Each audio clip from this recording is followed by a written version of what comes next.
I was infected aboard a gith ship and need to be purified. Consider yourself well and truly taken. I adore you, you know. So that's what people mean when they talk about butterflies in their stomach. You heard it up top. Grab that D20 and get ready to roll up a new adventure. Because we're talking the fantasy video game series Baldur's Gate 3 here on Normies Like Us with your hosts, Colin the Cleric. Cleric Colin. I'll be Mike Sterion, definitely not a vampire. And I will be Shadow Jacob. Oh, Shadow Jacob. Great. Well, you know, I think we're going to be rolling a nat 20 on fun with today's episode. I got my big D&D dice. This, of course, being based on Dungeons and Dragons, which we are fans of on this show.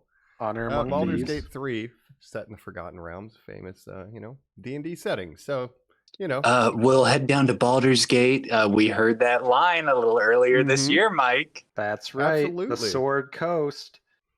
And is that Faerun. Baldur's Gate, the end of that? The final confrontation that's not in Baldur's Gate, is it? No, that's in Neverwinter because you remember right. Hugh Grant becomes like the Lord of Neverwinter, and that's where the whole thing takes place. Right, yeah. not to bury the third lead. act. There were some nights have been spent in Neverwinter previously in the genre that we'll be getting into, but I guess before we'll get into it. Yeah, speaking of fascinating. Baldur's Gate, there's a lot here, a lot of heritage from tabletop to CRPG too now. But what's your background with the CRPG genre, things like that, Jacob? I think I need to kick it off to you first. Wow. Well, Normies, I may have mentioned it on this podcast before. The CRPG genre, a subgenre of RPGs, you could say, generally based on tabletop rule sets being transposed to a video game.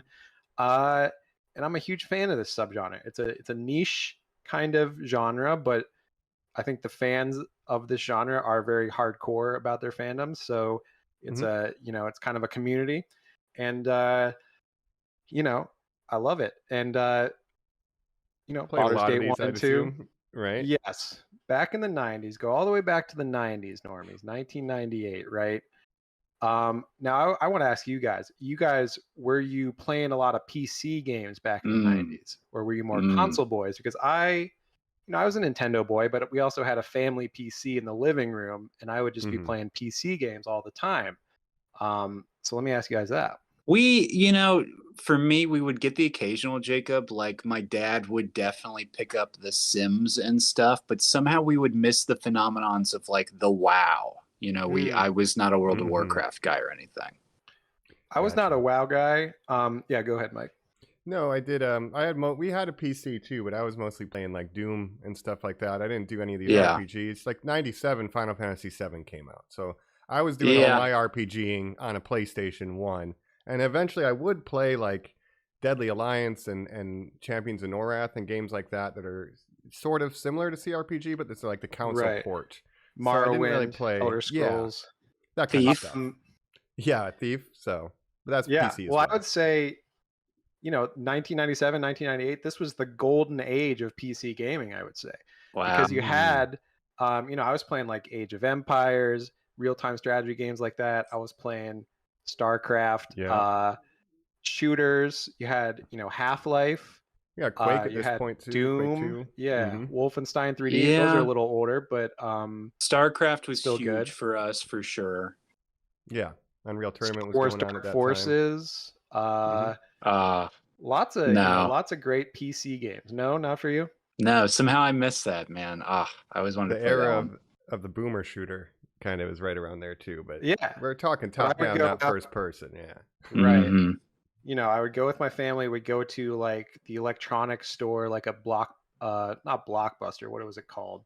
Circuit City, Micro Circuit Center. City. I'm trying to think. There was one called Buy.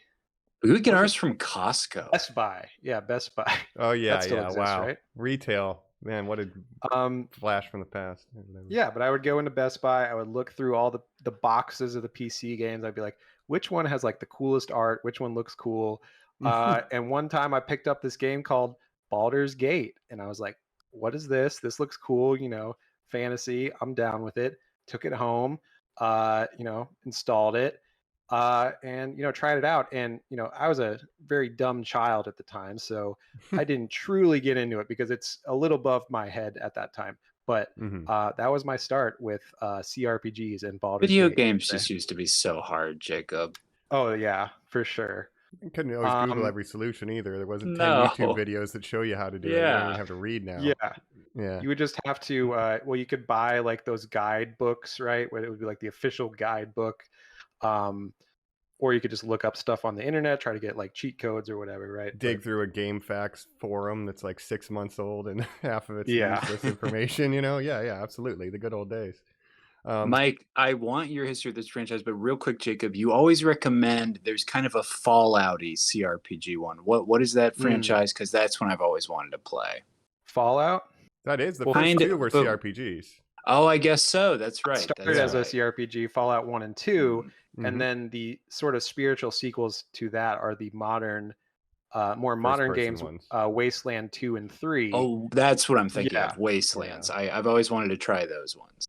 Wasteland 2 and 3 are great. And I'll give, Normies, we're going to talk a lot about this genre today, so I'm going to be giving some recommendations sort of at the end of like, if you're enjoying Baldur's Gate 3, where could you go if you wanted to stay in this genre? Like, what could you try next? So I'll do that at the end. But Wasteland 2 and 3 are great. And those are sequels to the original Wasteland, which is a game from like 1985 that Fallout was the sort of spiritual sequel to that game. So it's kind of convoluted. Hey, hold on one more time. Was one of our first episodes, did you make us do like an episode on like BioWare or something? One of these companies that did like these kind of games specifically? I very much remember a lot of impassioned stuff about coming up again in that one. And we'll get all into it. BioWare, Obsidian, these are companies that, you'll know by the end of this episode. Wow. You're going to be our shepherd, I think, through this journey as the biggest CRPG fan. Like, I played them a little bit here and there, but I was mostly console side. So it would be, the ports of those games that were designed around controller, which we'll get into this, but I'm playing Baldur's Gate 3 with a controller, which you think is madness, but it's honestly perfectly analog for my experience with the console ports, Well, I'm glad there is a viable way to play with controller now, because that was not the case back in the 90s or even in the open beta that we played about 50 hours of or so as a group. So we've played this before, like 2 years ago, and now it's finally out. Important to point out. Cool. Yeah. And of course, Normies, we are talking about Baldur's Gate 3 from Larian Studios, one of the biggest games of the year already, and a huge hit just for this genre, because usually these games are pretty niche. So for this one to be a huge breakout hit and potentially game of the year, people are already saying. So I'm excited to talk about it. For sure. Highest rated computer game of all time, or something like that on Metacritic now. 875,000 concurrent players at its peak. Almost 1 million people playing at the same time. Almost as much as Elden Ring. It's insane. That's insane. Exactly. That's from an old ring to a bald gate. And I am just so happy. The fantasy's booming, and this game is great. And I think what we'll do is we're going to get into it. We'll try to be spoiler light. We're going to keep our conversation to basically what was available in early access, like the starting Act 1 stuff. First act. Yeah. We'll try not to. We're going to get to the end of the first act. Spoil quests if we can, but there might be a thing or two that we let slip. But overall, it's a massive game. Everyone has a different experience playing it. Like, no two people I've talked to have had anywhere near the same overall pathway through some of these quests. So really incredible stuff. So I think we're going to jump into it. And as we transition over there, Jacob's going to give us kind of a breakdown of the history of the CRPG and how we culminated with the crowning jewel of the genre in Baldur's Gate 3. That's after this. We're back talking Baldur's Gate 3 here on Normies Like Us, the Smash fantasy phenomenon video game that I'm excited to learn more about, Jacob. That's right. Well, you might be wondering, like, what led us to this point with Baldur's Gate 3 being a huge hit? Well, obviously, Baldur's Gate 1, like I mentioned, came out in 1998, made by BioWare and Black Isle Studios. A year before this, in 97, you had Fallout 1, which you could kind of consider the first modern CRPG, with Baldur's Gate really solidifying that genre. And then also in 97, you had another game, a similar game, a little game called Diablo, which is considered an ARPG, an action RPG. So a slightly different subgenre. Now, what would be delineation. What is the difference? Yeah, tell us there, please. Well, it's kind of loosely defined, but Diablo is more action-oriented, whereas a CRPG like Baldur's Gate is more story-oriented, where there is still combat, obviously, but it's a lot more into the immersive RPG elements of it, versus Diablo, where it's much more, I guess, action-oriented. Yeah, obviously. I would kind of draw the line with turn-based combat versus real-time combat. Like, you're kind of controlling things, right? Yeah. Well, I would disagree with that Diablo, only because CRPGs can have real-time combat or turn-based combat. So the original Baldur's Gate, is real-time. It's called real-time with pause. And generally, interesting. Yes. So generally these games are either turn-based or real-time with pause. Now, what does real-time with pause mean? Well, so the action is happening in real time, and the turns are still happening like in the background, but you can pause at any time, give your guys orders, and then unpause. They carry out the orders in real time. BioWare made Mass Effect. Yes. Okay. Yeah, they did Knights of the Old Republic and Jade Empire. It's a often overlooked good game that they made, but yeah. That's right. So they started kind of with the 2D isometric top-down RPG. Then they went into Knights of the Old Republic, Jade Empire, 3D now. Dragon Age, Origins, Mass Effect, kind of keeping the same formula but modernizing it, going to 3D, making it more of a shooter for Mass Effect. And then unfortunately, huge stories though. Yes, they're known for their storytelling. Is really big. They're companions. You develop relationships with these companions over time. Morality systems, sometimes that kind of thing. A lot of player control over the story. They kind of refine their formula over these games. And from the late '90s to the mid 2000s, they were like just putting out solid gold hits every time. Then they were bought by EA in 2007, and pretty much went downhill from there. They made Dragon Age Origins, they made Mass Effect 2. Those are kind of considered their last two great games. Then they made Dragon Age 2, huge disappointment. Mass Effect 3, pretty big disappointment. Andromeda. And then they would go, Mass Effect Andromeda, Dragon Age Inquisition, which was a little better than 2 in my opinion, but still not very good. And then, it's been downhill. They made Anthem, a Destiny-like clone type of game that was a huge failure, like a live service game that shut down in 2021. All right.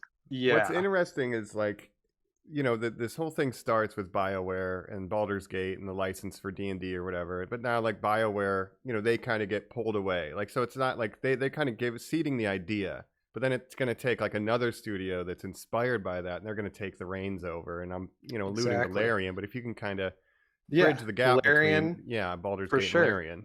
And I would say even before Larian, there's this company that comes around called Obsidian.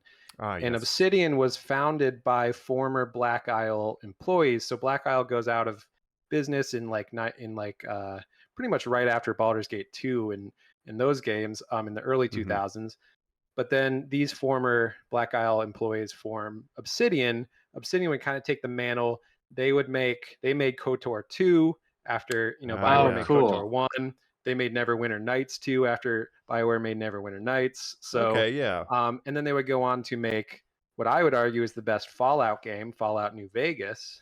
Which, again, and then they would go on to make Pillars of Eternity 1 and 2, which was really the spiritual successor to the original Baldur's Gates before this Larian game came around. So if you look at those games, I mean, you can just see it's immediately noticeable in the aesthetic and the gameplay and stuff. Like those are spiritual sequels to these late 90s CRPGs. Right, the fantasy world not necessarily licensed and D&D branded. We have different proper nouns, but overall, mechanically, visually, that's high fantasy world, different classes and races and that sort of thing. Yeah, different lore, different world, but very similar mechanics and gameplay. Then on the other side, you had Larian at the same time developing their Divinity series, culminating with Divinity Original Sin 1 and Divinity Original Sin 2, which was the predecessor to this Baldur's Gate 3. So this game draws a lot from that game with combat mechanics, but this just takes on the D&D IP. So, you get it. That is all incredibly murky. No, but what I like about it, Obsidian, because that you you can't talk about this genre without also mentioning Obsidian. Because Pillars of Eternity, yeah, I would have been remiss. It would have been my original sin to skip over them. But what I like about it is like so many different kind of hands have touched the process to get us here. We had to have BioWare, one of the all-time greats, start the fire. Then you have Obsidian carry the torch, and then we hand that torch to Larian, and they just take it, tie a flag to it, and put it in the ground and say, we've got it. We got Baldur's Gate 3. It took 3 different studios of inspiration and vision to get there. And now it's here, and that's insane just how popular it is, because it is a very niche genre. So. Yeah, and I would say Obsidian, they wanted to get the rights back for Baldur's Gate, because like you mentioned, Colin, the Baldur's Gate rights, they were kind of up for grabs in the 2000s. Atari like had the license, and so Obsidian was like trying to pitch another Baldur's Gate game, didn't work out, so they ended up making Pillars of Eternity, which was a Kickstarter game. So a lot of these games, because they're so niche, in the 2000s there was like a lull where these games weren't getting made. But then they took to Kickstarter. They weren't Call of Duty like, enough to be funded, right? Yeah.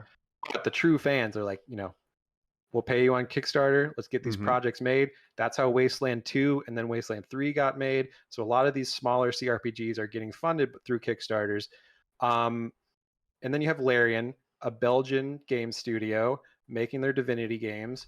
And they had a take on D&D, the D&D rule set. They kind of pitched that, and they won the rights to make this game. And, they started making it several years ago. It's been in early access for 3 years, since 2020.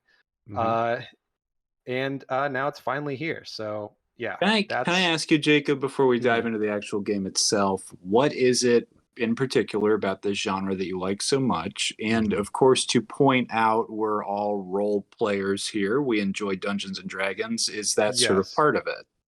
It really is. It's the idea of taking the tabletop rule set, transposing it into a video game setting, and it's the dream of being able to play D&D in a video game, because sometimes you want to play D&D, but you don't have a group that you can get together on a regular basis, that kind of thing. And this, again, it goes back to the 90s with Baldur's Gate 1 and 2. They were based on Advanced Dungeons and Dragons 2nd edition, which was the the edition at the time. That's the one and then that it went to 3rd edition. Yeah.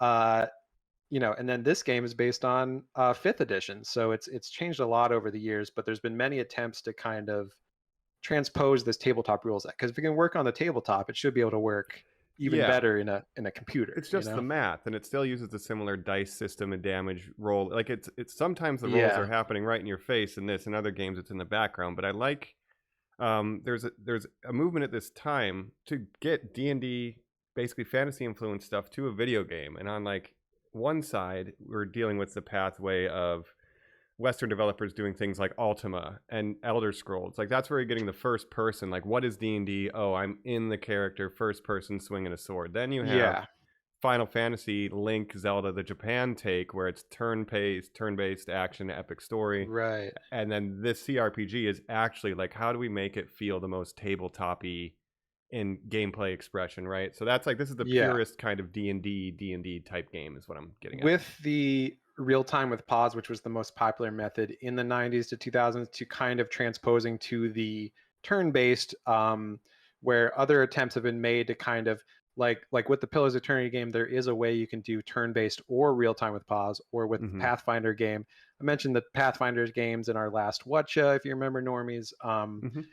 They have, you can swap between the real time and turn-based in that game. But I think this game has done it better than anyone, and really simplified the concept of combat within the D&D setting and made it work for a video game like no other. Yeah, back in Baldur's Gate, it relied on like THAC0 a lot. You guys know what THAC0 is? Yeah, that was lower number, better armor. D&D second edition really stuff. Fucking weird. Oh, okay. Yeah. It's like a spread, a tasty, delicious spread that gave you health. Yeah, it was like basically chance to hit. Basically, we have AC now, which is a lot simpler concept of like 2-hit armor AC class is such 0. Yes. Is what THAC0 means. And there's a bunch of calculations going on in the background, but that's why Baldur's Gate 1 and 2 were so great, because you could just focus on the storyline and your character, and you didn't have to worry about all the calculations that the game is doing. There's like different calculations for every type of weapon versus types of armor, I think. So it's like just really stupid. Instead of just a flat that we have in 5th edition, your armor class is 13. If you beat a 13 with your bonus added to the roll, you win. Right. It's like so much simpler now. But those games were still like revolutionary. And I think if you they're compare taking the headache out. Yeah. Yeah. And one last thing I just want to mention. Mm-hmm. We talked about, I think before, 2D games from the 90s and the 2000s tended to age better than 3D games from that time period.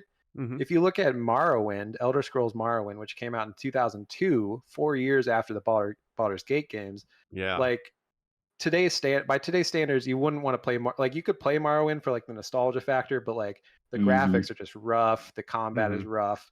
Baldur's Gate 1 and 2, they hold up, and I actually own the enhanced editions, which you can buy for like a couple bucks on Steam. Wow. They're basically remasters where they don't even have to do much to the artwork because the artwork just still looks so good. They kind of add some quality of life improvements to the UI and stuff like that, but they're still worth playing. They still hold up to this day. So yeah, it's like some of those, Resident Evil remaster remake on GameCube. That's like 2001 or something, but like because it's pre-rendered backgrounds and stuff, it still holds up and looks better than a lot of games that came out in 2000. And even the lighting effects on the TD, the 2D environments, and you have your 2D characters, but the way they do the lighting, like it still just looks so good. They, they up-res it to like 16:9 because the original was 4:3. Right. So just modernizing it, but they really don't have to remaster the artwork at all. So it's pretty amazing how good it looked for the 90s. Right. And then, the legacy now, Larian, they've done it. They released it. They're living the dream. They're the new CD Projekt Red, hopefully without controversy, because they European studio, hot new European studio. Well, they're not new, but they're finally on the map with something like The Witcher 3. Baldur's Gate. It took Baldur's Gate 3 to get them on the map. Although fans said Original Sin 2 is a masterpiece, there just weren't as many casual people into it. So now they're getting their flowers, I think. I would say, Mike, there's a lot of similarities with Witcher 3 because Witcher 3 is the third game in a series. The first two, most people never played, just like this game. But everyone's played the third one. And Baldur's Gate was a lot like Cyberpunk, where it had a lot of hype, but it actually lived up to the hype on release. And I think that's due to that long early access period where they could work out all the bugs. Maybe if Cyberpunk took their time and released the game when it was ready, it would have been much but that would better be received. Like in 4 months when the DLC comes out. But hey, look at what's happening still here. It would have been worth it. Like if you told me in 2020 that this game was going to be in early access for 3 years, I'd be like, well, that's insane. Like I want to play the full game now, but it was ultimately worth it. So it was totally worth so the wait. Long. Look at what we're dealing with here. We have a massive game. You get everything for one price. There's no DLC, no add-on, no microtransactions. It's all not there. Even cosmetics. It's just like hundreds of hours. Hundreds of game, hours. And you have all the content. And this game, the scope like Elden is Ring just too, massive. just a whole ass game for one price. Imagine what happens when you give people just a product that's done. Like, and just to tell Colin, like it's impossible to describe this game without playing it. The scope, the scale of it all, the amount of choices. Some of your play, right? Yeah. Let's set up because we're going to talk about actually playing the game now. We're going to slide in. We're going to talk about playing Baldur's Gate 3. We're back. We're talking Baldur's Gate 3 here on Normies Like Us. And look, here's how it's going to go. We're going to talk about playing it now. Spoilers. This is a game that has spoilers, right? It's a complex story, right? There's a lot of side quests that happen. I would say, the way everybody has a different. You don't want to be spoiled on story elements and stuff, so we'll keep it to the very beginning of the game, essentially, right? But we can talk about companions. Yeah, we'll talk about the inciting incident of the game. Yeah, just to set up on Hans' usage of it all. I have only watched about 2 hours worth of the actual release game. I would say of Jacob actually playing. I've seen a couple of videos, listened to a couple of reviews, and then of course, as you guys keep pointing out, I've watched many hours of you guys playing the beta. So I feel very familiar with this game, but of course, if you guys want to set up how much you are playing it. Cool. Yes. And I would say the hours that you watched of me, Colin, were not a great representation of the game due to the way I was playing, because it's probably not the most interesting just to watch me walk around a room slowly and look at every box. Some character creation stuff. Got to see some the character creation stuff. Which you could spend hours just in the character creator. Oh man, the amount of choices you have in race, class, aesthetics. But set up real quick. Yeah. How many hours are you both into this thing right now? Okay. Well, I would say, I mean, on Steam it has total hours, but that also includes all the I'm early trying to look access. for recently. Yeah. Oh, interesting. Okay. Recently, I've done about 50 hours between my solo game and this in a new co-op game that Mike and I are running with some of our friends of the podcast, right? Yep. Shout out Chris, to and then our Chris cousin Steven. from the He has Final not been on Fantasy the episode. but What up? 2 towers. But Um, I had to pull up my receipts. In the last 2 weeks, I have 73 hours. Oh my of God, that. Mike. I and just have to to put it in say. perspective, Well, yeah. Go ahead. yeah, I started The this game 3 like the days day, you lost playing it. Yes, sorry. Go ahead. the day this game, the full release came out, I started playing it. Then I told Mike, I was like, you got to get back into this. He started maybe a week after me, and then now has surpassed me by like 20 hours in terms of time played. Guys, I have to say, this is bad for me. I want to play. It's so good that I want to play it more than I want to do anything else. Like, it is bad. More than I want to eat or I don't want to talk to you get guys. up. Like, it's I will forego everything. It's so dangerous. So I really have to set a hard limit now. But I had some weekends that I took time specifically for it. But I have been addicted, and I freaking love it. It's incredible. I'm the same. I mean, when this I have a problem too, but this came out in the beginning of August. I was playing it heavily like the first 2 weeks.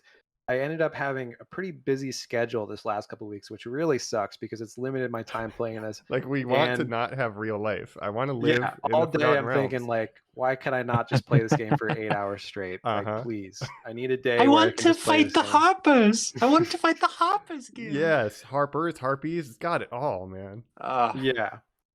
So I love it, just but yeah. Early impressions, I mean, it's insanely large. Like, I haven't really had a reaction to a game like this probably since Elden Ring. Of just like every time you go in a new area, you're like, there's like so much to do here. Like, it's not the biggest in like map size, but the way it works is like it's so densely compacted. Like, there's just so much to do everywhere you go. You walk into like what you think is an abandoned house, go into a cellar. There's a whole like sub dungeon down there with a whole side quest that you can do. I mean, it's insane.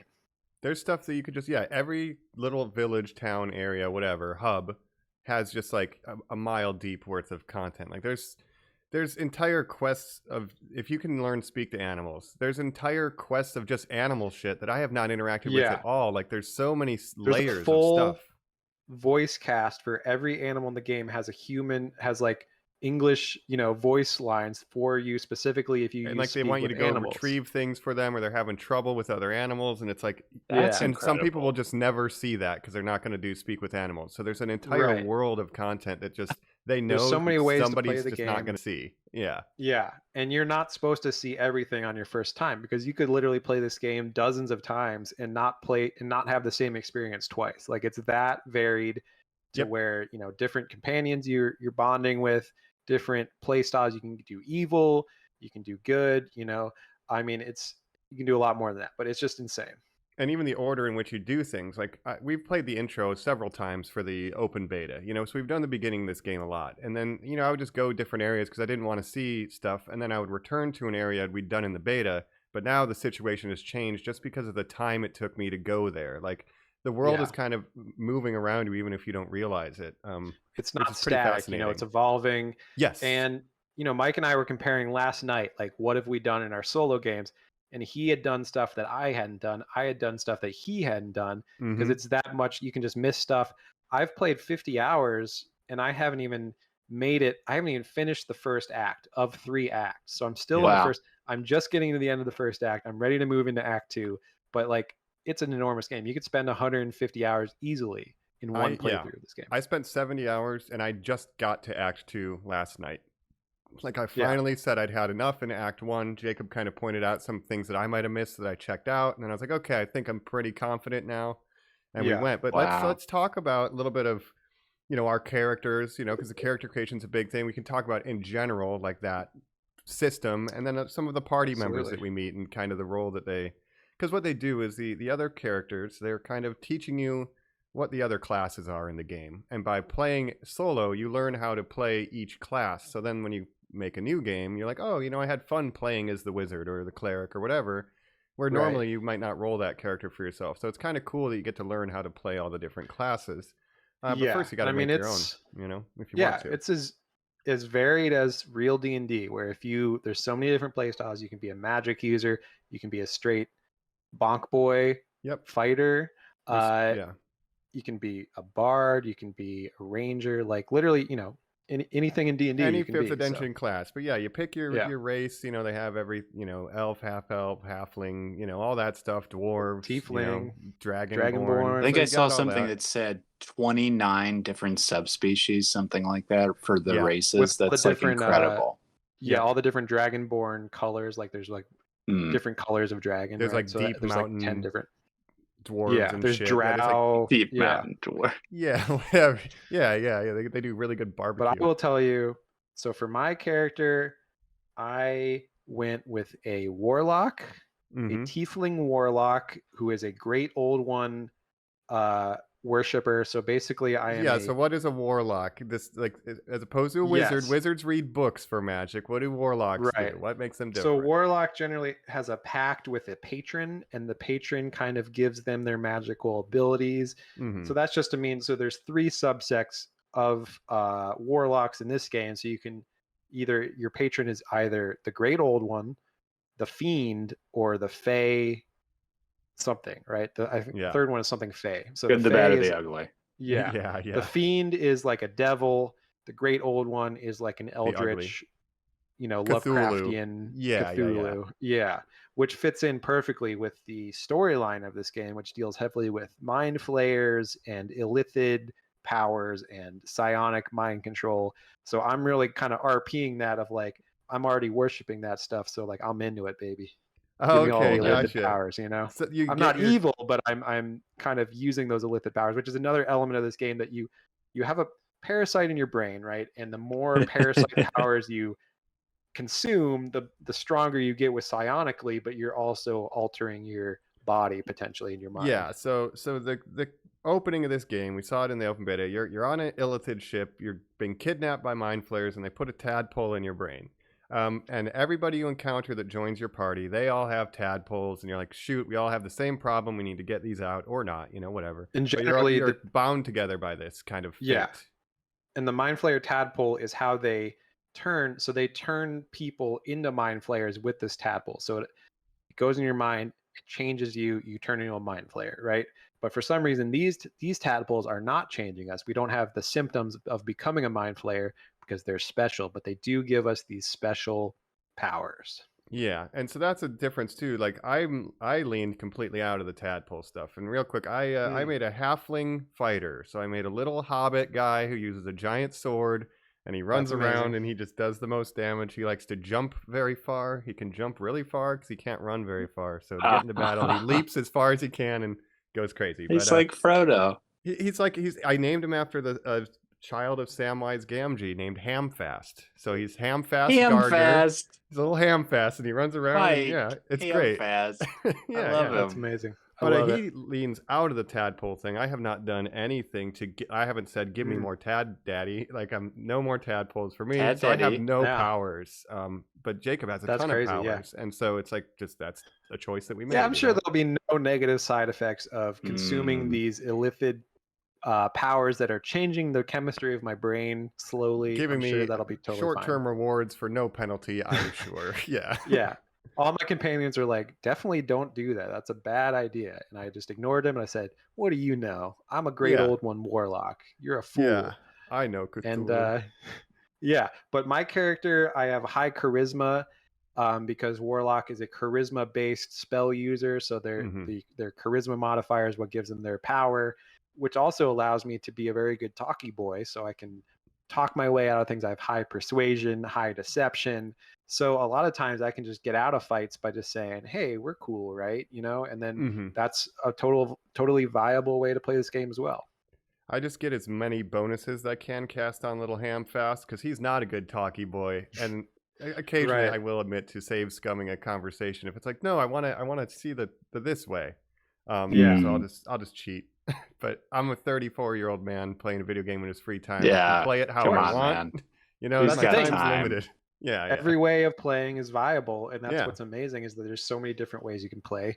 And for me, like I kind of tailored, I was like, I want to be a warlock. I want to be able to talk my way out of things. I want to be able to speak to animals. So I even gave myself the speak to animals power. So I can, I have all those voice acted animal lines in my game, which is great. I have a little imp buddy that follows me around, and we have a great time. Yeah, no, that's pretty awesome because again, like I'm not doing magic playthrough and I thought being a fighter would be boring, but I'm like, I'm going to make an off meta. I'm not going to min max. I know a halfling is not the best for a fighter, so I want to do it. And then because of picking a non-optimal class for it, it ends up having like weird quirks. Like, okay, I have to have athletics jump so I can just at least get into the fray because I can't make it there in one turn. Like I had to find a way around that. And I think you're playing Mario. Yeah. So I just he jumps people. He just jumps fools all day, And I think the fighter is a great class for newbies to the genre of like a CRPG. Like, okay, I don't want to get into super like doing a lot of spells and stuff. That seems really complicated. I just want to run up and hit stuff with a sword. Yep. Fighter is a totally viable way to play. It eases you into the action economy of action, bonus action, like, because when you're a spell user, you just have so many options to do with an action. So if you start with a fighter or a barbarian, you'll be eased into kind of the language of 5e rules. And there are a lot of things 5e related that this helps you understand, like understanding 100%. Initiative order and stuff. Like that's all the same way it is on tabletop. And also, if you already have a familiarity with D&D, then it's going to be a lot easier getting into this game.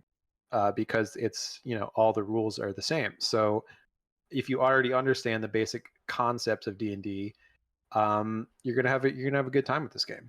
Like I ran into the Harpers, and because I watched the movie and I know D&D, I'm like, oh, I know what they're about. Okay, cool. Yeah, that kind of thing. Hey, Ed's here. So this is set in the Forbidden realms, which is what D&D Honor Among Thieves was set in, and this is a huge year for D&D in popular media, I would say. Even though that movie didn't do great financially, I think people are kind of discovering it on streaming like I predicted they would, and saying, hey, this is great, why didn't people tell me about this movie?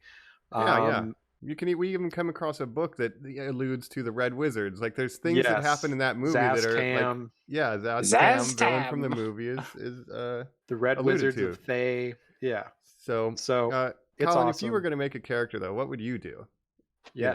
What combination? And I definitely want you guys to talk about your duo game that you played, your 4-party. Oh yeah, our party. Yeah.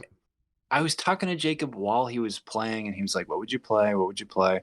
And he was showing me the whole character creation screen, and just hearing fun stuff like Mike is a halfling guy who's all battle. I was like, "That's hilarious." Giant sword, way too big. Yeah.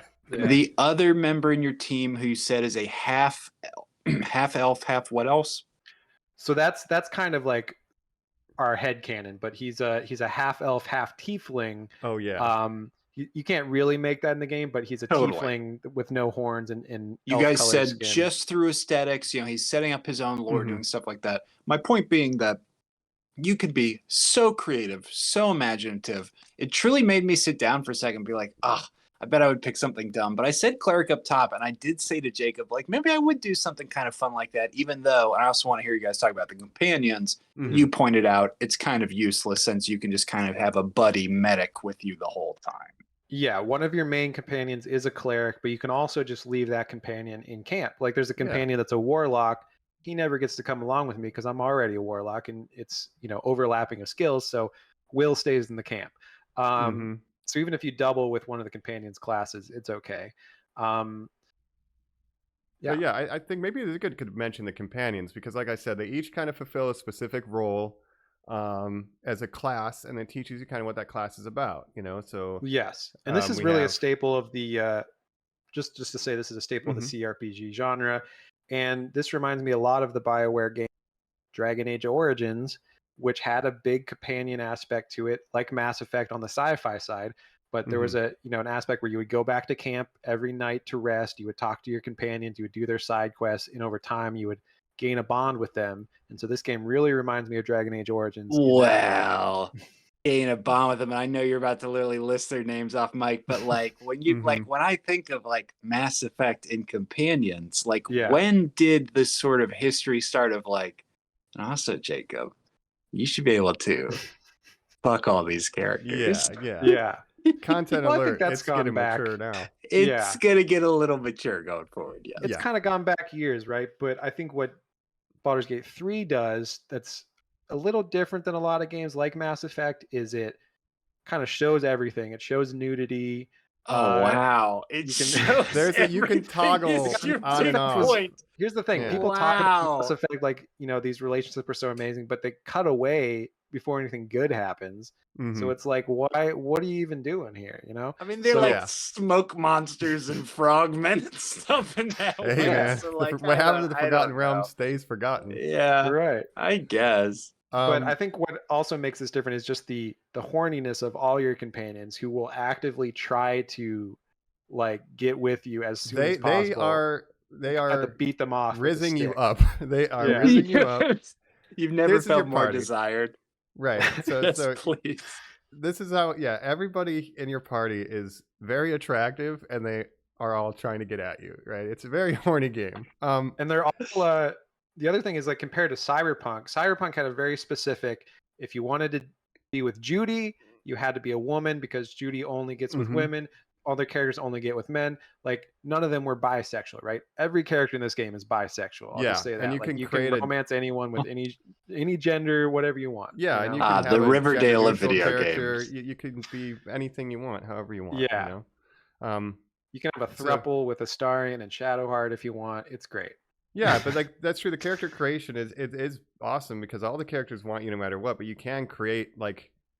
You could have, the female toggle switch, but still have a dick. Like you can make anybody that you want, any type of human person being. And I think that's awesome. So everybody wants to get with Absolutely. you.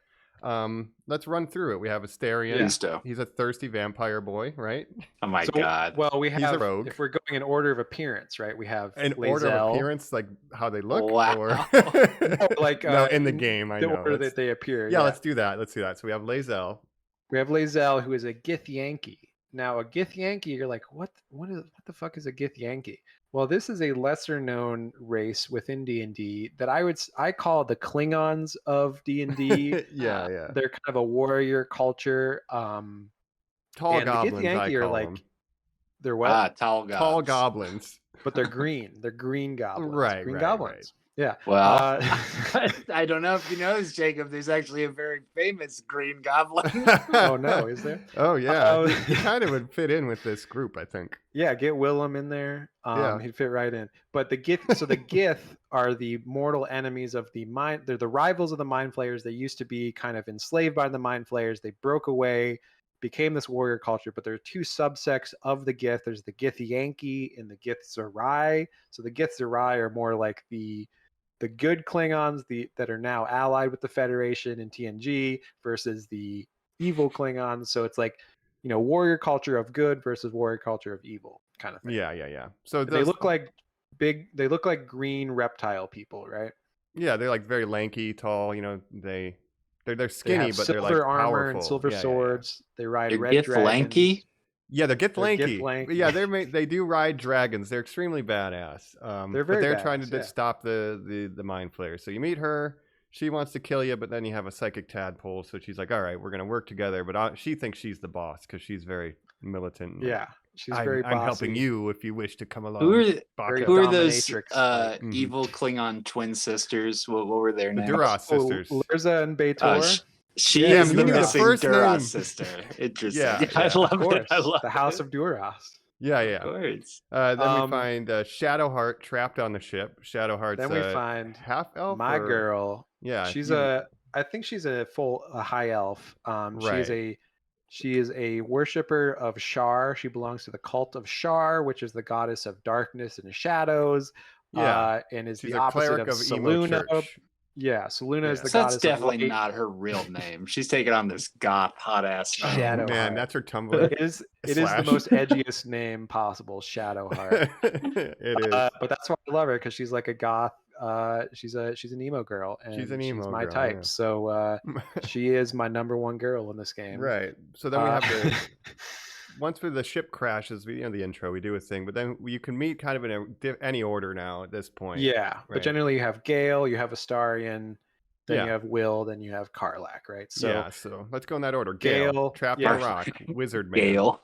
Is a wizard extraordinaire. You find out that minor spoiler, he had sex with the goddess of magic and tried to become an all-powerful wizard, but it backfired, and now he has like a black hole of magic in his chest that he needs to feed with magical items or he will explode. Oh, Yeah, that's a so- great backstory. That is But so it's cool. because then when he's trying to hit on you, it's like, dude, you slept with a god. Like, what am I? How can I say no? Yeah. dude? It's pretty Wait, cool. but Shadowheart also has a portal for a heart? No, she just has shadows. It's just in her heart screen because she's name. emo. Yeah. Well, yeah, okay. She would have X's on the end of her username, probably. That's fair. Yeah, She's the Suicide definitely. Girl. XX Shadowheart XX. But and yeah, then so we Gale's have a wizard. Astarion. Yeah, Astarions are vampire rogue, lockpicking, backstabbing, that kind of thing. Yeah, he was a vampire spawn of a vampire lord. If you know, a vampire spawn is where you get basically half turned into a vampire, where they bite you, but then to finish the ritual, you're supposed to bite them and drink their blood to become a full vampire. But if instead they just enslaves his thrall, so he's basically a thrall to a vampire lord, but he escaped, and now he just wants his freedom, and he is a very rambunctious fellow, you could say. He's so rambunctious. Yeah, he's got great hair. Yeah, and then he's great. Carlac, right? We're missing. Well, then you have Will, who is a warlock, the Blade of Frontiers, who is on a journey to fight to defeat Carlac, who he thinks is an evil devil type of thing. That's right. They're kind of intertwined in more ways. Yeah. So and he Carlac, was like, do you want to? Oh yeah. Yeah, I'll do that, and then we'll bring it in. So he Will's was like kind of the least interesting. He's the most interesting, companion. but least interesting to use, I think, because his deal is he's known as the Blade of the Frontier, and he would protect everybody at the Sword Coast. He's the greatest. I want to help people, right? And his father's this rich guy, but he just goes out and helps the people by fighting monsters, right? But he made a deal with a demon, a hot ass demon lady, and he's a warlock. Yeah, so that's why he's a warlock. So from he's her. packed. Yeah, but he can only. But it's rabbits. Or monkey's paw. Like he got the powers, but she makes him do shit, and she has control over him. Never make a deal with the devil, right? Obviously. Yeah. So he was supposed to kill Carlac because the devil knew Carlac's homie. Carlac fled from war. She was a warrior, and it's like, I don't want a war. I'm getting out of this place. So Carlac is a big red tiefling. Looks like a devil, right? She's a barbarian, and she was in service of a devil in Avernus who was making her like fight these wars and everything. Avernus is literally hell. Like it's a plane of existence with fire. So there's in the Forgotten Realms there's this thing called the multiverse, which is there's a bunch of different realms, and one of them is Avernus, which is one of the 9 realms of hell, I believe. Mm-hmm. So yeah, you can travel between realms a lot. So hell is a literal place that exists in this world. So she was forced to fight a hell war, decided I don't want to fight a hell war, and fled. And then the patron of Will was hired by her former boss to kill her. Essentially tricking Will, who is probably the best good, the most good companion, the most just, lawful good. Yeah. Tricking him into trying to kill the Carlac, who she said was like a demon, but turns out Carlac's just a nice tiefling who has an infernal engine for a heart, which means she can't touch you because she burns hot. She's hot to the touch. Okay, well, this person has another thing for a heart. Then that's crazy. Yeah. Yes. They have a lot of common. But so yeah, she's got to fix her heart. She becomes friends with Will, and then Will actually, because he doesn't kill her, his patron makes him start turning into a tiefling. So he starts getting horns and stuff. So he grows horns. He's a human, but you she can turns just him into become a tiefling. A demon does it. A demon can change you. Yeah. Is that what's happening to that little redheaded girl in that movie, Mike? Well, technically, the demon thing is because an ancestor was with a demon at some point. Yeah, fucking around. It's in the bloodline. Yeah, Colin, there's a surprising amount of tieflings in this game. The first major conflict revolves around a community of tieflings, and there's a lot of tiefling racism, where other races are racist against tieflings because they're like, well, they look like devils, they must be bad, right? But that's a common misconception. Tieflings are not all Orion or pirates. Yeah, you know. You got to Aren't remember. they, though? And as a tiefling, it's really good RPing where I can be like, you know what, I'm going to stick up for my brethren, this tiefling community. So I'm loving it. Yeah. I feel like the character that I built in solo game is like perfect for how I want to play. Very true to the story. Yeah, my little hobbit guy just thinks Karlach is really cute, so he wants to help the tieflings to impress her. So that's your main squeeze in this game, Karlach. Yeah. So that's do you guys have a favorite companion? Not even just the one that you're banging the most, please. Right. Yeah, party composition matters, I think. What's your favorite kind of squad to roll out there? Well, my squad for mainly utilitarian purposes, right? I have Shadowheart, the cleric, for healing and that kind of thing. She can also cast guidance, which helps on every ability check, basically. I have generally my standard party is Shadowheart, Astarion, the rogue, who can lockpick, disarm traps, and he's also a very good melee fighter with sneak attack. And then third is usually my tank, because I'm the spellcaster, so I need a big melee tank, which is generally either Karlach the barbarian or lae'zel the fighter, who are both very strong melee combat people. Got it. Yeah, that makes sense for party comp. But unfortunately, Gale, who I like as a wizard, he has to stay home because I just usually don't have room for him. Yeah. Sometimes I can switch out Astarion or something. Sorry, Gale. Yeah, sorry, Gale. Gale gets a little bit more action on my side, but Will does not get used. Heisenberg's coming for you, Gale. Watch out. And it's right. The Will thing's a bummer because I like his storyline, but I just can't use him. He has no role in my party. But I have the fighter, so I jump. I'm a little short guy, and I jump, and then I get Karlach, and then she'll jump too, and we're just hitting stuff. She's got her axe, I got my sword. It's the Goth GF and my little guy, and we're just beating stuff up. And then Shadowheart will be casting buffs for us, and then I'll either have Gale to just magic from the distance, or sometimes I've been playing with Astarion, but I kind of turned you on to Astarion, I think, because I was showing you how I use him in combat too. Yeah, right? You're like, look at how sexy he is. Yeah, he's great. Very sexy. I think having to be within melee range doesn't work for me since I have two people already doing that. So think you've got a Gale lot of works melee a little bit better. At that point, it's good to have at least one caster, right? You need a caster. But Astarion, he's up there with Karlach and lae'zel in terms of melee fighting, because he can do the cunning action dash, so he can dash as a bonus action, run up. So the way I synergize it, basically, so I'm Pact of the Chain Warlock, which means I have a pet that I can summon, a familiar. So I have an imp that I just always keep on me, which is like a little winged creature. I send him in to attack. He usually rolls high initiative as well as Astarion. So I send in the imp, it attacks whatever, draws the aggression of that thing. Then Astarion, all he needs is advantage to hit his sneak attack, which is much stronger than a regular attack. So he runs in with cunning action dash. He can run in from really far away, hit him with the sneak attack, and he does massive damage. Once you get to level like 5, 6, like he's doing huge damage. So yeah, and even with the fighter, you could take a feat that's like distracting strike or something, and so if I hit something, it would have focused on me, and then he could do the same kind of thing. A lot of combat is like drawing focus, and kind of like managing where your party is and that kind of thing. And what's cool is like positioning is really big, but it does help you understand like regular tabletop D&E because of things like advantage and disadvantage, and it'll show you 2 dice when you have advantage, and it'll show you like, oh, you're going to take an attack of opportunity if you move through this space, and like all of those concepts you can shove and jump and topple, knock people down. That's all stuff in 5th edition. It's just cool to see, I think 5e I was straight up asking Jacob, like, sneak attack, wow, do you have to be prone for that? And he's like, no, actually distracted, just like listing off the mechanic. It's just so fun to like converse on that stuff, Mike. It's great. I think the mechanic of 5e plan to hit prone, the advantage disadvantage of like, so when you have an advantage, you roll 2 die and you keep the higher number, and when you have disadvantage, you roll 2 die and you keep the lower number, I think is how it works.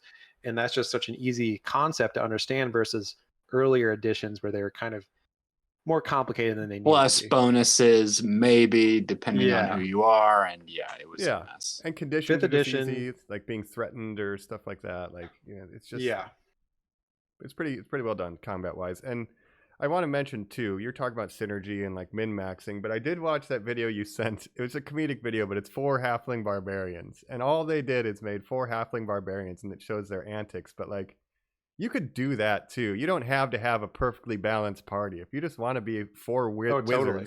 It doesn't matter. Like you could do whatever you Oh, want. you can And the other make thing is your creative other solutions. companions. You can If you're hire doing a people called hirelings. course. That's true too. So if you didn't want to use the companions, you can just make your own custom party members. Oh wow. And that's an option too. But it benefits you to take companions because you gain side You advance quest the social stuff. link. Yeah. Develop your But- relationships. Yeah. Right, but I just want to underline, and then we'll maybe go to another section of just general chattery. But don't pigeonhole yourself into thinking you have to like have an optimal setup, because No, not at all. it can be just as fun finding quirky, weird solutions because you're not in optimal setup, like having to jump to everywhere. Like that's funny and like emergent. So you can play the limit. game how you want to play it. Yes. And I will say, as a veteran of CRPGs, I have a lot of experience with this kind of combat and this kind of game. And so I kind of know how to build my character. I've played much more complicated games than this. So I kind of had an advantage there. I've heard from some people that have played this game kind of for the first time, a game like this, and are kind of struggling with like the combat and like building your character right and stuff. And I would say just kind of, trial and error, find what works for you. And, there's ways I think you can play this game not worrying about min-maxing and just playing the game how you want to play it. Yeah. So let's take another minute. We'll come back for another little section here about just kind of quirky, weird stuff. Just quirky, weird stuff, little vagaries, kind of just some of the fun that can be had before we'll, wrap it all up. But, just generalities, Baldur Gate 3, what we've kind of seen and everything like that. So we'll be right back right after this. We're back. Opening the gate. Talking Baldur's Gate 3. That's right, Baldur Gate. Here on Normies Like Us. Yeah, so we've kind of set up, the general plot. We're trying to figure out what to do with these parasites in our brain. That's why we're all a group together. You can either lean into it and get powers. You can lean out of it, whatever. You figure that out on your own when you get into it. That's why you're in this situation. But I think this game is so successful, I think largely, we were joking about it, but because of like the dating sim aspect. And I just think that's really, really funny. And I've seen posts that say, you know what, like Baldur's Gate 3 is just The Sims for boys. Like, and that's, reductive and just like a joke, but it's like, Well, that's just such an interesting point, Mike, because again, of course, I said up top, this is now the highest rated computer game of all time on Metacritic. You guys brought up how many people are actually playing it. But you do kind of ask yourself, why would something like this be so popular? And I think it is a combination of people love big now. They always say bigger the better. And being able to talk and build these relationships. I think you're right. I think that simming stuff is a huge part of it. Yeah.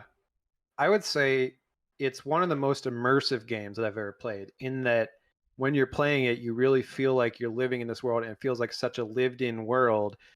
And there's such an emphasis on the storytelling, the dialogue, the writing. Like there's so many cutscenes, so many lines of dialogue. The voice acting is like voiced. Excellent across the board. Like they got fantastic voice actors. I'm a little frog. You gotta go find something for me. I found a blue jay. Well, It's minor, spoiler, but I found a blue jay. It's like, oh, I hate those fucking eagles, bunch of shitheads. I'm like, whoa, dude. Like, it's Mike, you gotta come save me. I'm a blue jay. Yeah, that happens. But like, that's great. Specifically, I think the cutscenes, like, there's a lot, and I'm surprised actually that this game is so popular, because it is a very story-driven game, and it's very dialogue heavy, and there's a lot of cutscenes, and they're very cinematically done. So I think there's a level of polish that like this game has, like a level of just quality that a lot of games don't have the resources. Everyone making fun of, let's say, Andromeda's cutscenes and the facial animations, and it's like, what is this? How the mighty have fallen. But look at this, Baldur's Gate 3 cover. I think this picture of polish. The facial animations in the cutscenes are some of the best I've ever seen, if not the best I've ever seen in a game like this. Because if you compare it to something like, of course, the Bethesda classic, like they just have blank faces, their expressions never change, and like Skyrim and stuff. Yeah. I mean, we've come so far, but like it really feels like you're watching an actor, and like they did a ton of mocap for this, right? But like it's insane. Like the smallest dialogues will have, expressions. It's just amazing. Well, I think that's a big part too, is like you are able to actually read emotion. Like you can tell if they're upset with you or if they're being, if they're curious that you're lying or suspicious. You can tell if they're happy. And like when there's characters that are either trying to romance you and vice versa, that's a big thing. People are going to be romancing people. You can do polyamory with certain characters. It's pretty wide open. But like when you're doing something and then you can tell that they're upset or that they're pleased, like you want to reinforce that because the characters do feel like fully realized. So a lot of credit so cool. Like you want to help them, you sympathize with their backstories or whatever, and there's character for everyone. But just to emphasize the different ways you can play this, if you wanted to go a more evil way, let's say, some of your party members would leave your party for good if you made certain choices. Karlak would be like, I'm out of here, like you're a piece of shit, But you can also, if you're evil, so this is not really a spoiler. There's a whole other set of things, yeah. One of the main bosses that you have to kill in Act 1, if you do the good route, if you do an evil route, you can make them a companion and you can romance them. So there's totally different companion characters. There's a whole other side of this game that I've never seen. And who knows how that well is. Exactly. So I've only played the good side, but they're probably, I would guess, at least 80% of the content on the evil side, conservatively. Yeah. And there's also, so I also wanted to mention, there's an Origins option where you can play a custom origin, which is what a lot of people are going to want to do their first time. You can also play as one of the main party members specifically. So you can play as their character and you get like a whole set of different lines kind of playing the game as this character, as the main character. Yeah, like if Asterion was the main or, Shadowheart was the main. Yeah, exactly. And then there's another origin called the Dark Urge origin, which you can make a custom character with this one, but it has a Dark Urge origin where you have amnesia, but you're like a serial killer. You've done a lot of bad stuff in the past. And you want to do it again. And you have this urge constantly in your mind telling you to basically kill people and do chaotic evil type stuff. And you can play that as either a chaotic evil character, or you can play a reformed Dark Urge character and resist the urges and be like a good reformed Dark Urge character. So it's just fascinating. I mean, Mike, that's an incredible D&D thing that they figured out how to gamify the murder hobo. Yeah, absolutely. Yes, absolutely. Essentially a murder hobo. And if you play a paladin, you can break your oath as a paladin through choices that you make in the gameplay and then become an Oathbreaker paladin, which has a completely different set of skills. And that's the whole 5e thing. The Oathbreaker paladin was introduced in 5e, I'm pretty sure. That might be the route I go. That sounds fucking badass as hell, dude. Whenever I hear the Dark Urge and you hear the voices, I call that the Randy Orton voice. This might be a joke for me, but like this song is I hear voices in my head, and I like to think when he's doing that slam on the ground, they're like, kill Randy, kill, yes. Hell yeah. So you got that in your head. But yeah, it's an incredible game, and I think again the way the characters are so fleshed out with the writing, like you feel either you're invested one way or another. If you're invested to be a murder hobo, you will be. But like the stories and all the backstories for the main cast of your companions, it's just really interesting ways to show the breadth of what a D&D origin is, where it's like Will, the blade of the frontier, loved by the people, now turned to look like a monster, but still wants to do the right thing, even if people fear him. Like that kind of stuff. A demon who wanted to not be fighting war and is actually a nice person. A vampire that looks fancy but was actually a slave. Like interesting kind of character backstories. And it's like, it makes me think about characters I would create in a tabletop game. Like, wow, that's a really good hook. So they've done a great job showing kind of all the edges of what D&D can be. And again, it really feels like the spiritual successor to those BioWare games that were so good. Dragon Age Origins, Mass Effect 1 and 2, they were known for their companions, and I think this does a great job as well.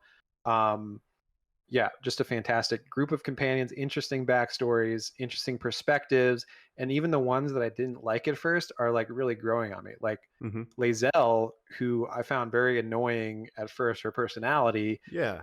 As I'm getting into her personal quest, it's really changing my opinion, and like she's evolving as a character, and it's like interesting. Yeah. So I'm just excited to play more. And I'm all about a gith Yankee. Yeah. Well, yeah. And like I said, I've played this about game. The gith Yankee people. Right. 50 hours in, and I'm still in Act 1. I'm playing like an obsessive completionist, going around literally, trying to find everything I can do before I move on to the next area. But I'm really excited to like get further into the freaking game. 50 hours into an imaginary person in this video game, you go, you know what? You're all right. That is great. Before you start 2 more acts, that's an exciting setup to where's your relationship with that character going to go for the rest of this fucking game. Yeah. That's awesome. Yeah, it's really, really great. And again, they're cool characters. Like, I didn't like lae'zel either, but now I'm like very invested and I'm like hoping she has a good outcome. And like I feel that way for everybody, even the characters I don't take into the wild. Like I hope Will gets his shit figured out with his demon friend. But Shadowheart, I care about them. Yeah, I know her. She's going to be very important in the second act. By the way, I wanted to mention some of the voice. There's 2 voice actors that I know of that are celebrity, actors in this, which is J.K. Simmons and Jason Isaacs. Yeah. Oh, whoa! What? Who's J.K. Simmons doing? J.K. Simmons is Ketherick Thorm, who I think you'll meet in the second act.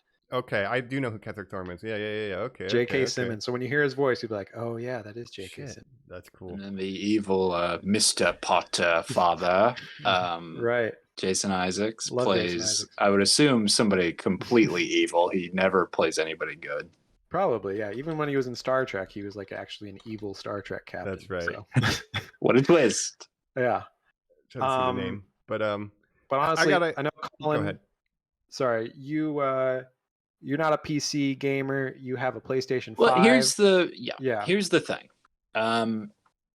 Yes, exactly what you just said. I do not have a PC. This game is not released yet for the console. Coming out early September for PS5. You guys played it for a month behind for consoles. Yeah. You guys played it for 6 years in the fucking beta together on this whole thing before I could even get my hands on it. And you kind of pointed out as well while I was watching you play, saying that that I don't engage with video games really when I play them. So it's interesting. Will I bite into this one? I don't know. I'm interested to see if you really get hooked on this or not, because you like to play, you like to listen to a podcast or watch TV at the same time, kind of just relax, kind of turn your mind off, play a game. I like to do that. I play a lot of Fortnite. I play games like that, but this is a game where you really have to pay attention to the story. Like you have to, you can't, it demands your attention, so to speak. Right. Mm-hmm. So I'll be interested if you really get into it or you kind of bounce off. Video games are vomit content for me. Like you said, I try to do everything at the same time, and where I can do something like Elden Ring, where it is not story forward at all, versus this where it's like, actually, make sure you read that book in the corner, because then you're just like, I know. Bro, I don't know. That's a good point too. Like you do have, because I don't listen to music or anything when I play this either. Like I am locked in, and like I'm gripped. I don't want to put it down, but it is very active to where like you have to escape room some puzzles. You do need to read that book in the corner because it will give you a clue. Like Hell fucking yeah, there's dude. some stuff like some fancy wizard puzzles, and you got to use your freaking brain and examine everything and read every page and like figure out what that what the deal is. So that's super cool. Solving too. It's just like a D&D campaign. Like you wouldn't be able to watch TV while playing D&D, right? There you just go. Wouldn't work. So, but do you have any opinion on that, Mike, as a dungeon master, I guess, of the gamifying of D&D, like we were talking about before? Should D&D just be a social thing so you are just locked into the game, or should it be this thing you can just personally play and just like drop into, I guess? I think this is proving that D&D is more than maybe what people thought. I think the success of this, like it's intimidating to play on a tabletop for the first time. I don't know how to D&D or role play, right? This is a safe space. If you've never done D&D, you'll learn about the classes and the action economy and the combat and the exploration. I love this take, dude. And I think it'll get you into it. And then you can play with friends on this game to get a taste of messing around in hijinks, and then maybe one day on the tabletop. So I'm all for it. And I think the benefit of the video game versus the tabletop has always been the game can handle all the complicated math and stuff and the dice rolling that the DM would normally kind of handle, but it's much more streamlined when it's a computer doing it. Like computers can operate at a much faster rate than humans can. So having it handle all that complicated stuff, you just have to point and click where you want your character to go and what spells they want to do. You don't have to think about numbers really at all. it's a great way for normies to get into D&D, I think. Not for everybody's I love that. lucky. Yeah, like not everybody's lucky enough. Like as we know, a couple people who are interested in DMing, but that's like a specific skill set. Like so, if a single person is like, I would love to try D&D, it's going to be an uphill battle. You're either going to have to teach yourself the rules, this and that. I think this is a great thing, and as of right now, 540,000 people are playing it. As of recording That's at this insane. minute, right now, 500,000 people are loving it. So, And this game came out again like almost a month ago now, and normally a game like this would have more of a drop off as people kind of either finished it or got bored with it. But yeah, and because it's so immersive, I think it is hard to put down. So people are like getting into it like, damn, I have to play this game some more. Like I can't do anything else. So yeah, it's fascinating.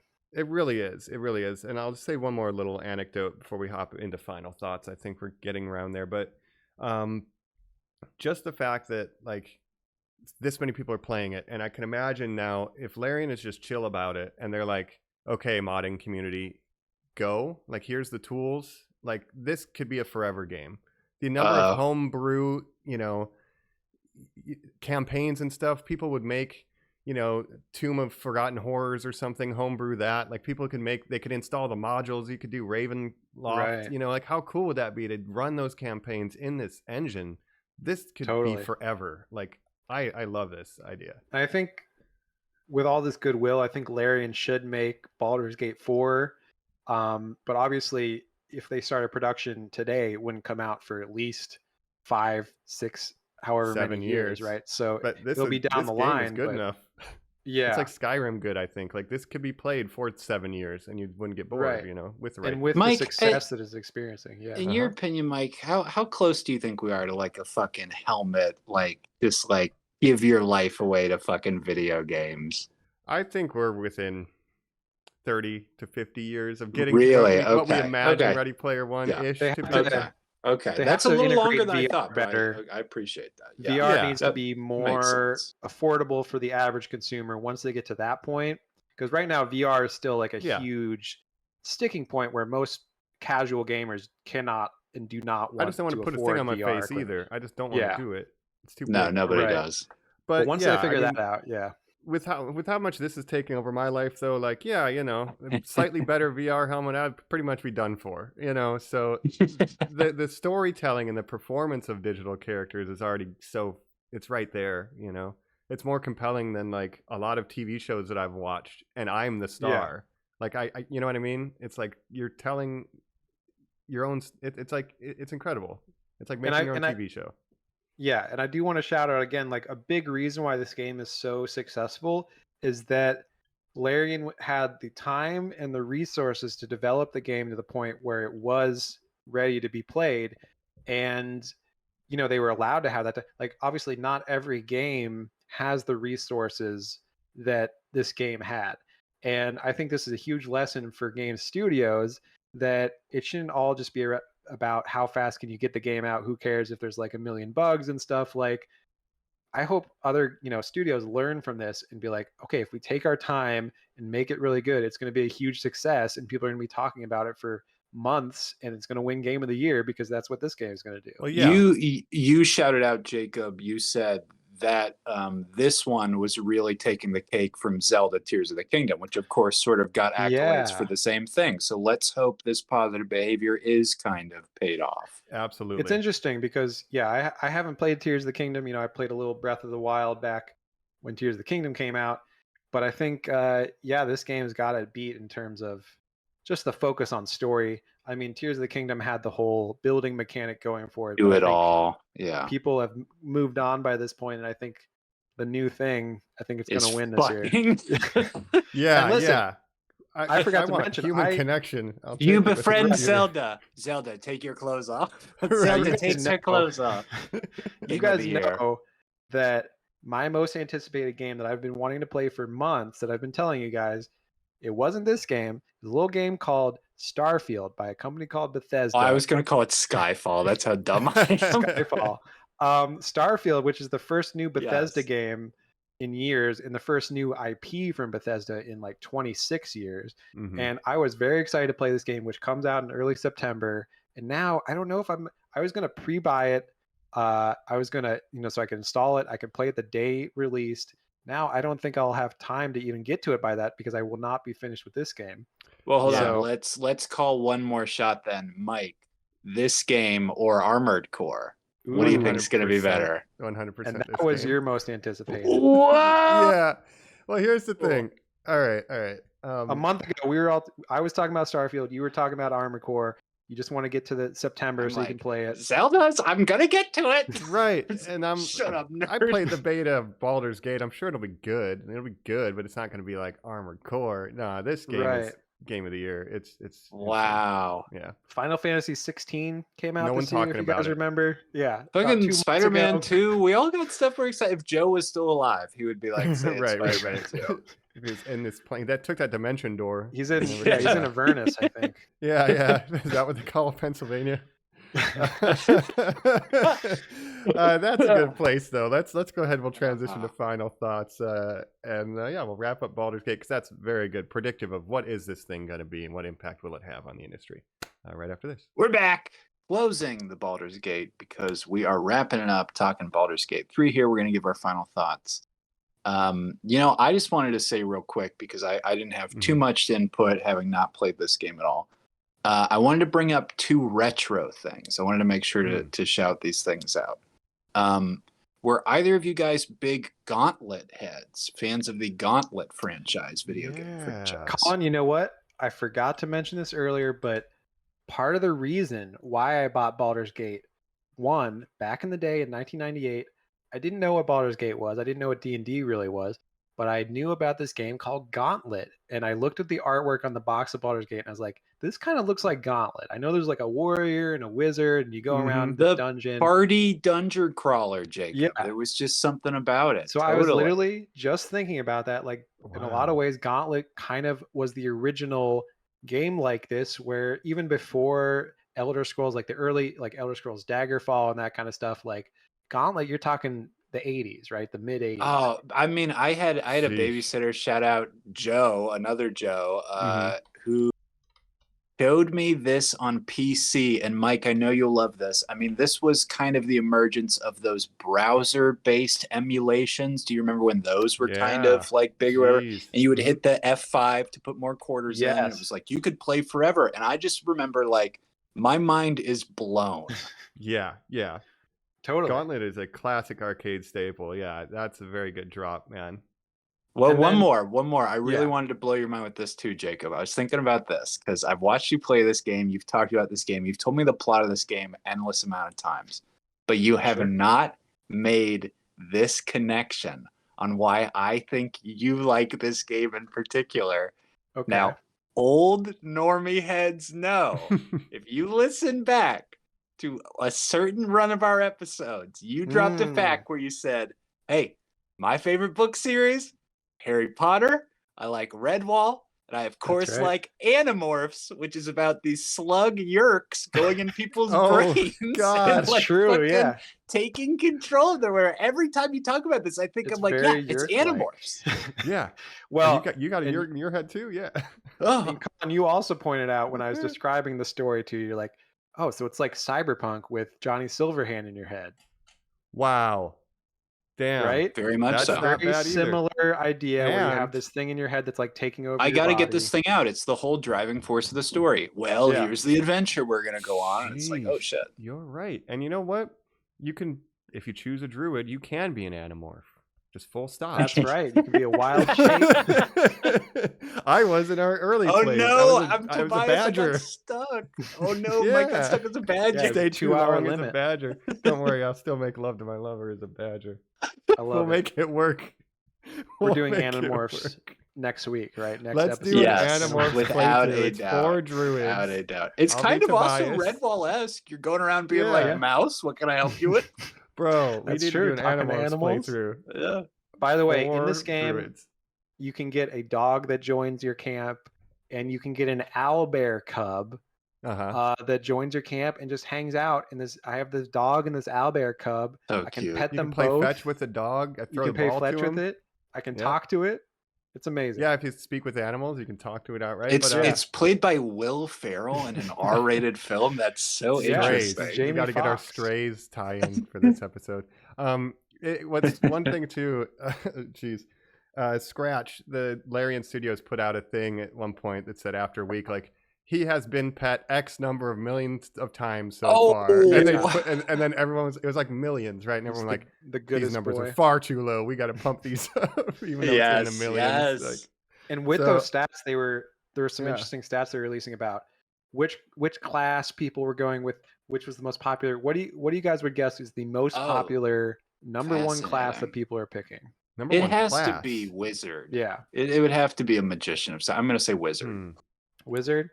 Number one class. I know what companion's number one because you shared this with me, so I want to. But which class? Oh, it's Clarion or whatever his name is. I'd say Paladin. Astarion, yeah. Astarion, yeah. Mike, you win. It is Paladin. Oh, Wizard is up there. Warlock, Sorcerer up there. Magic.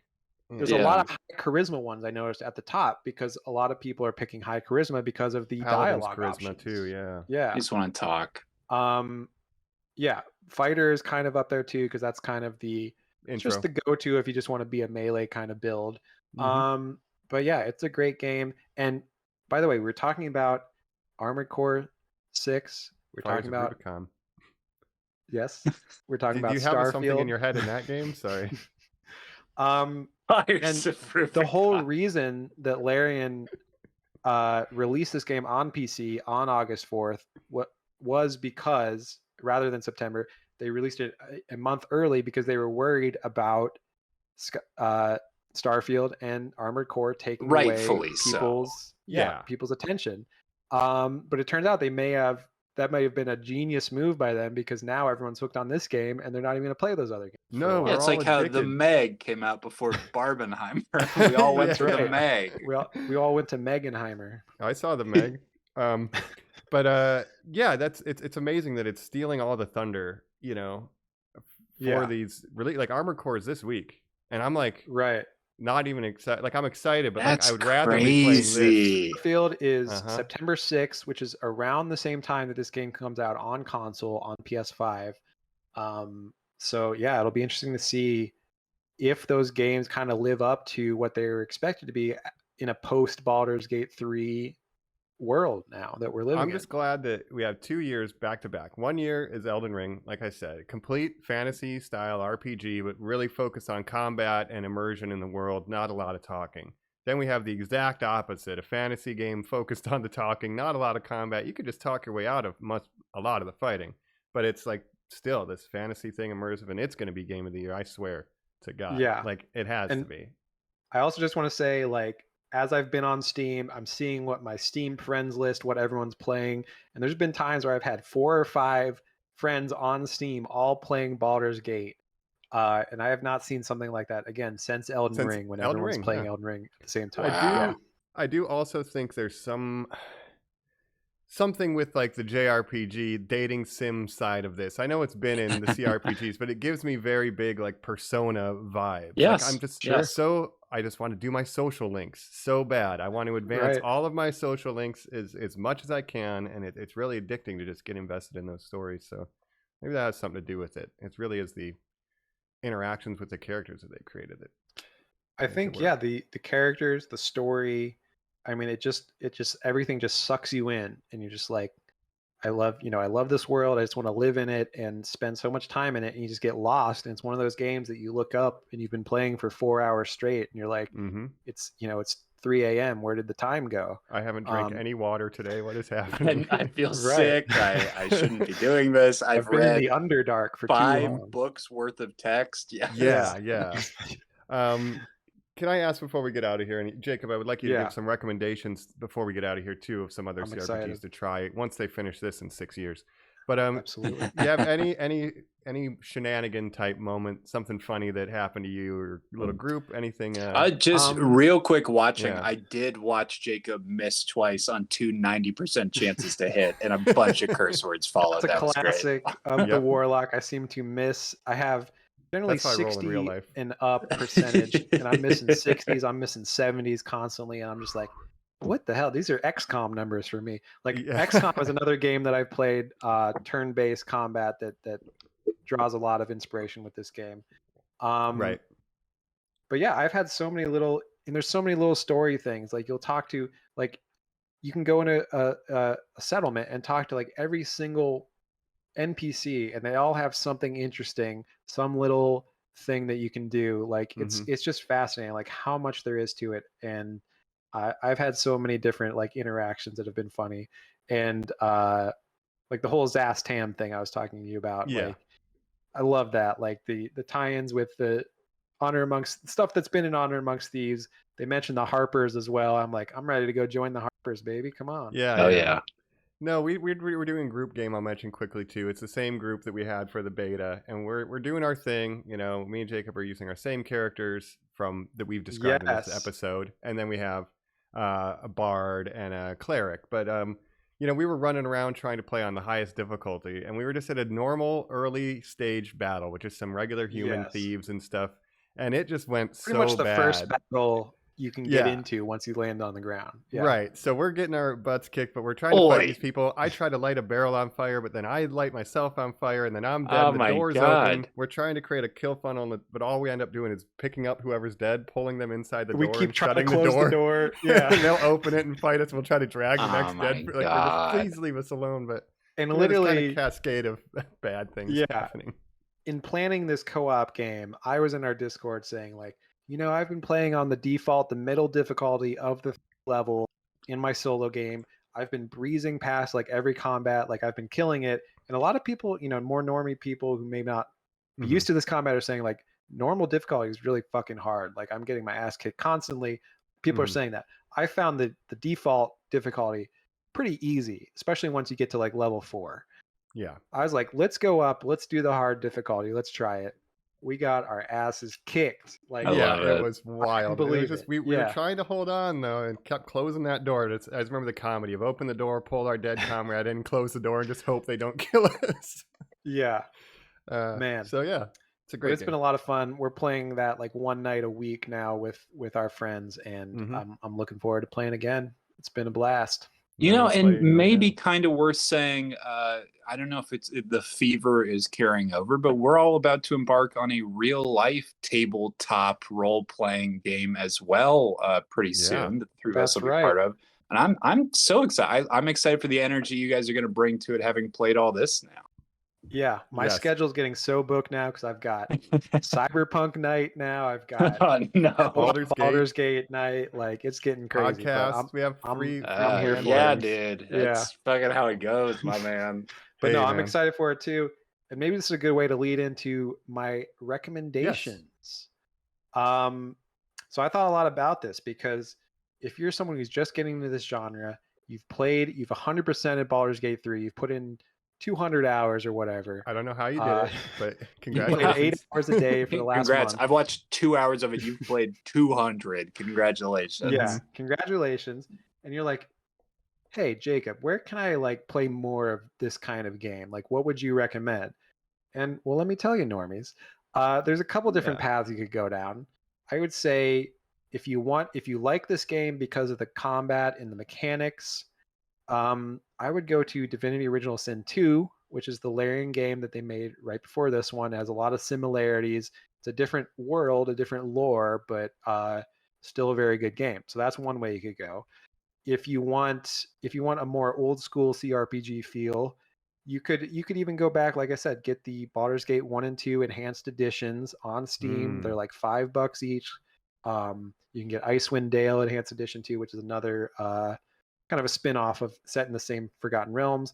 Or you could play Pillars of Eternity 1 and 2, made by Obsidian, games I super love.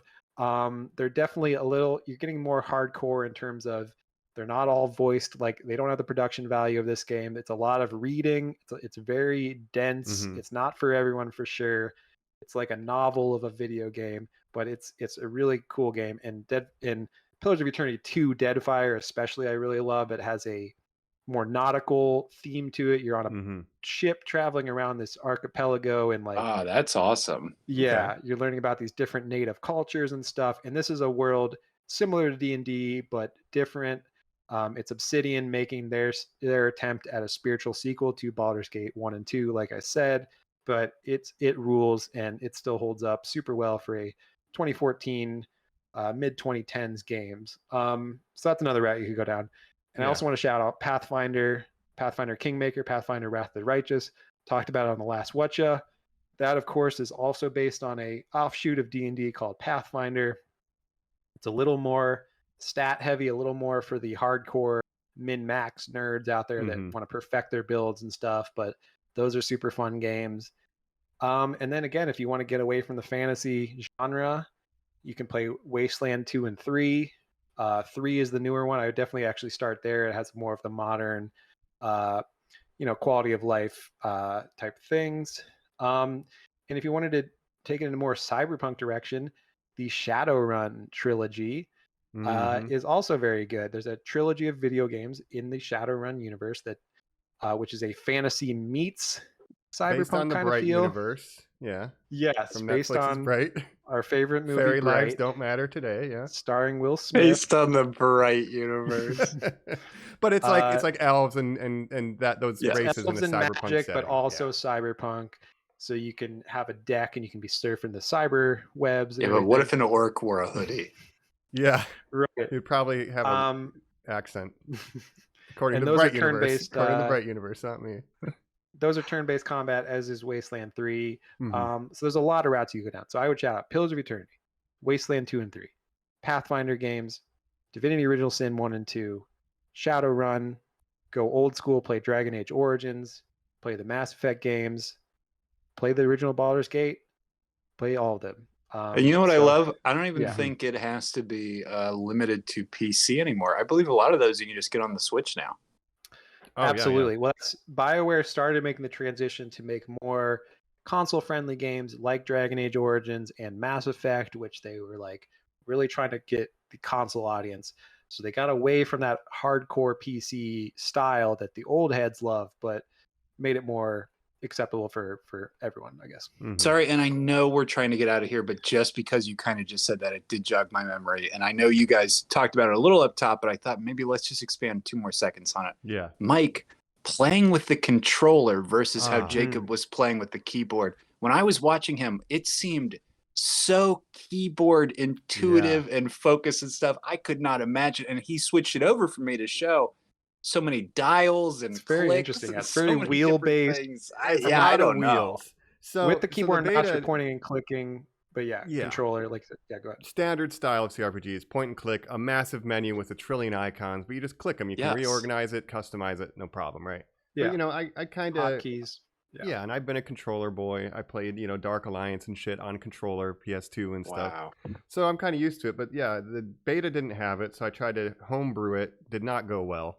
I was really suffering to use a controller with the beta because that feature wasn't in. Now that it is, it's not perfect, but it's good enough. Like I don't feel any friction. You just pop open the action wheel. It has all the stuff you can do, and I'm anticipating there's an option in the controller menu that says customize the wheel. But you can't select it. It doesn't work yet. So I'm anticipating that will be fixed by the console launch, and that will be patched into the PC version, and then boom, everything's good to go. There's just a little the fact weirdness. Just the fact that they made a way to play with controllers is impressive because it's not an easy kind of game to transpose to a controller style. Like the keyboard and mouse. Yeah, sorry, go ahead. No, I'm saying I agree with you. It is designed for keyboard and mouse, but I felt near zero friction with the controller this time. Right. That's surprising. What I thought was interesting when I switched to the controller.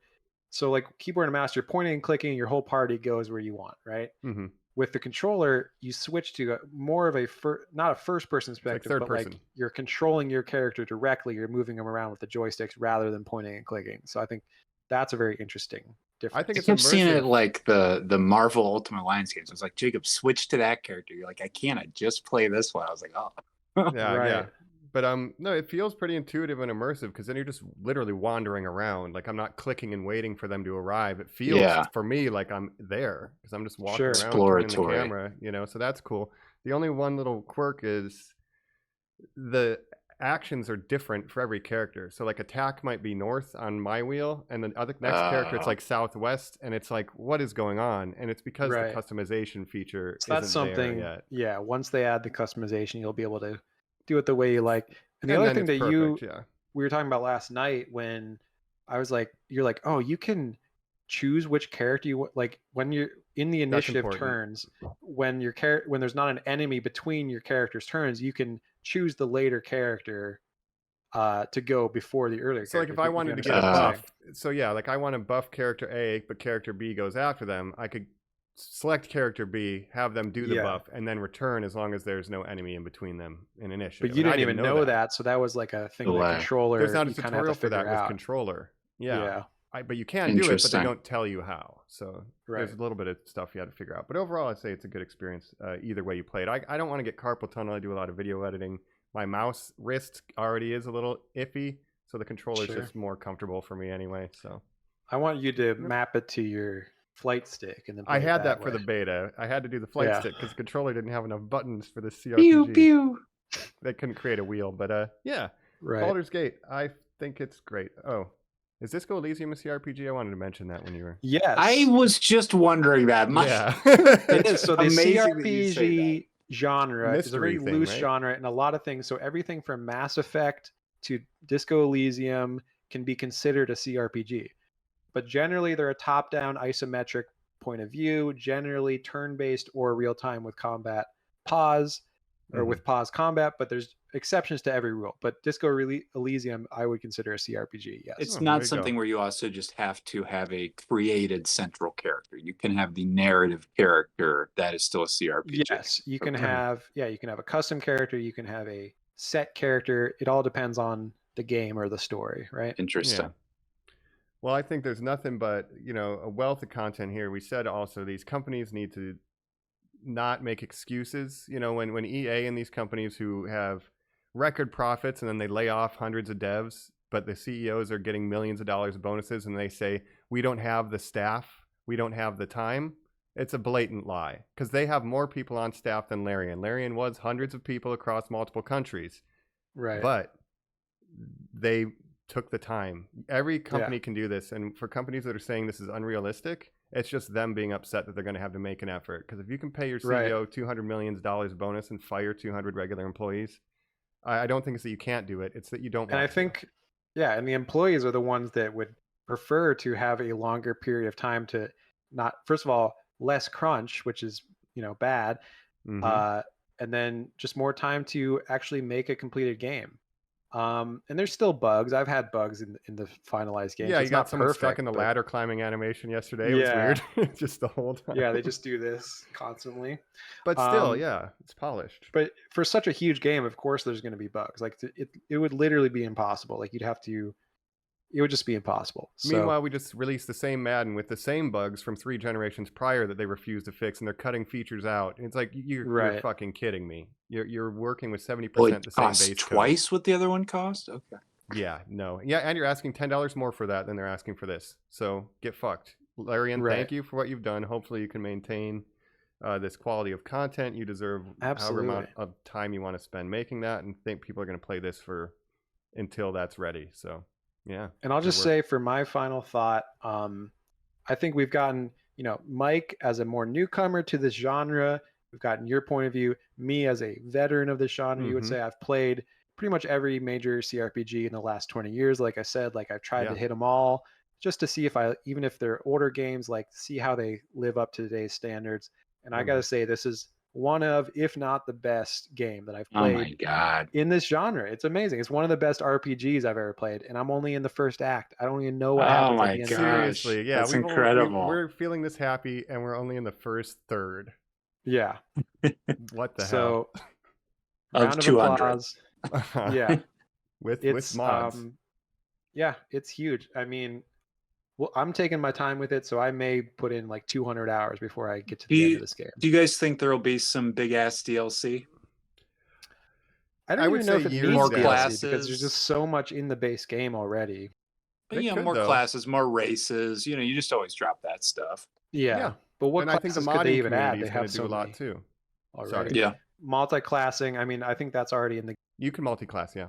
Yeah, you could do prestige classing. I don't know if, Oh, you can prestige. or that's something they could add. I don't know if it has it now. Oh, okay. It I does know have like multi-prestige. Pathfinder, the Pathfinder games have prestige and all that stuff. Mhm.